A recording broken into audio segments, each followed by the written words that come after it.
What's up, YouTubers? This is your boy, Big Metroid Fan 9, coming to you with another video game review. And in this review, I'm going to talk about the game Metroid Prime Hunters, which was released on the Nintendo DS by Nintendo. This game is a spin-off of the Metroid Prime trilogy and everything, and it essentially takes place between Metroid Prime and Metroid Prime 2 Echoes.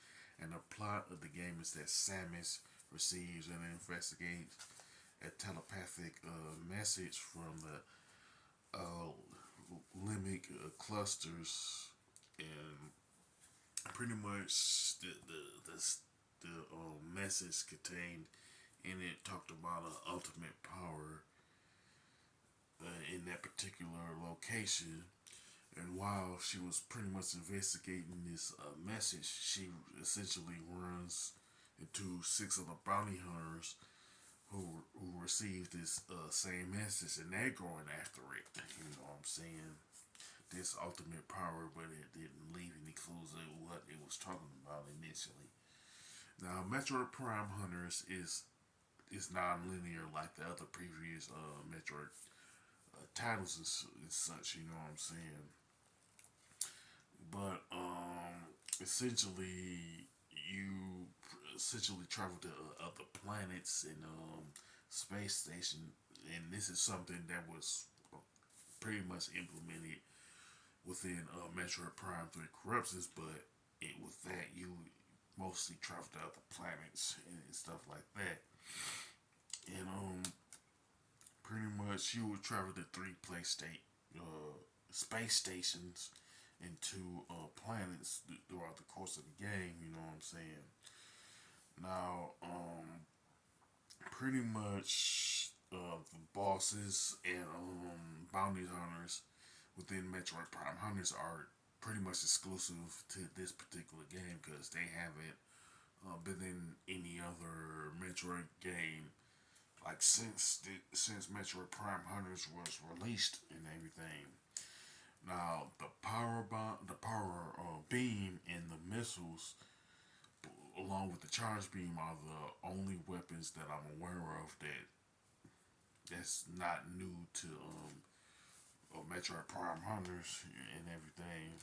So pretty much they make those three make a return, but everything else, like the Imperialist, the Vault Driver, and such, are pretty much new to the game. And like the bounty hunters and bosses from Metroid Prime Hunters, the other like weapons and such are exclusive to Metroid Prime Hunters and stuff.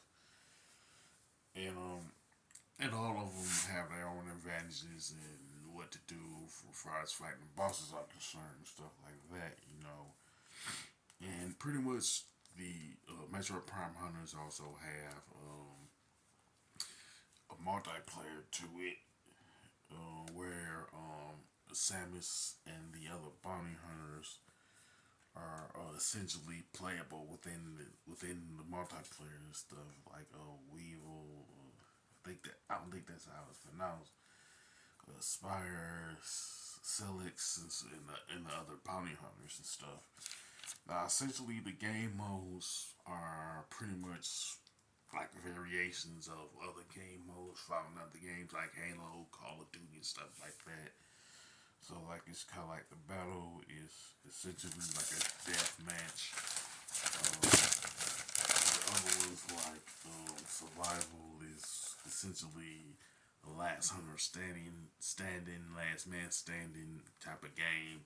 Then you have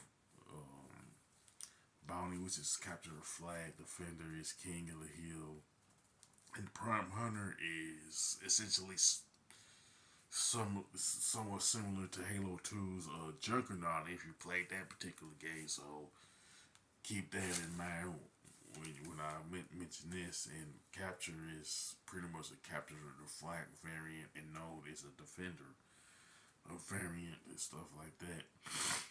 And you can, like, far as options for the multiplayer, you can pretty much change the point goal, the time limit, and turn the team play on or off. You know what I'm saying? Now, essentially the graphics and design for Metroid Prime Hunters are pretty good with some nice color palette. Now with the controls, the two stylish control schemes are pretty much unnecessary in my opinion. And with the two dual schemes, your hands tend to cramp up while playing Metroid Prime Hunters, especially the single player mode. You know what I'm saying? Now, to me, the way that's got it set up is I'm I didn't care for it. You know what I'm saying? And to me, they should have had it like pretty similar. They should have had it similar to the first two Metroid Prime games that was on, of course, the GameCube and stuff. You know what I'm saying? And as far as the soundtrack, that is pretty good. You know what I'm saying? It's pretty like top notch in my opinion and everything. Now, most people who play Metroid Prime Hunters essentially prefer the multiplayer over the single player, but both modes, in my opinion, are pretty top notch. If you want to know the truth about it, you know, and I did definitely recommend Metroid Prime Hunters, but the controls are much to be desired and everything. As far as score, I definitely give it a 7 out of 10 because of the way they did the control scheme for Metroid Prime Hunters. You know what I'm saying? But everything else is great and everything. Now, with that being said, you can sound off in the comment section about Metroid Prime Hunters, what you liked about it, what you didn't like about it. And if you liked this video, don't hesitate to click the thumbs up button. Don't forget to subscribe and hit that bell notification button. This is your boy Big Metro Fan 9 signing off.